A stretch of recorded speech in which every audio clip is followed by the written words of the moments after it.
బాలకృష్ణని కలిసారట విడుదల రజని. నందమూరి బాలకృష్ణని విడుదల రజని కలిసినట్టుగా తెలుస్తోంది. ఒకప్పుడు తెలుగుదేశం పార్టీలో ఉండేది విడుదల రజని.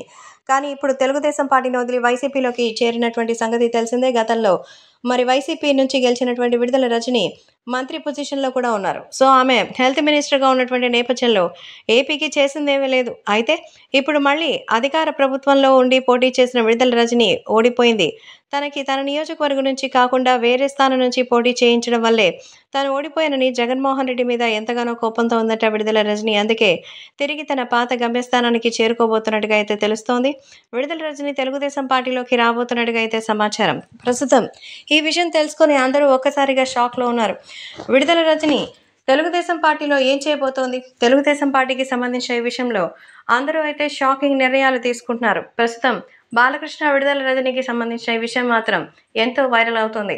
నందమూరి బాలకృష్ణ విడుదల రజని ఇద్దరు కలిసి ప్రస్తుత పార్టీకి సంబంధించిన విషయాల గురించి అడిగి తెలుసుకున్నట్టుగా అయితే సమాచారం.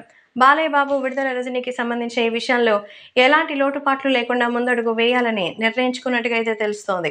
సో విడుదల రజని తెలుగుదేశం పార్టీలోకి వస్తే ఆమెకు మంచి పదవి ఇవ్వడానికి సైతం సిద్ధంగా ఉన్నారట. కాబట్టి దీనికి సంబంధించి అభిమానులు కూడా ఎంతో ఎక్సైటెడ్గా ఉన్నారు. విడుదల రజని త్వరలోనే రాజకీయానికి సంబంధించి జగన్మోహన్ రెడ్డి ప్రభుత్వం నుంచి విడుదలై ఇప్పుడు తెలుగుదేశం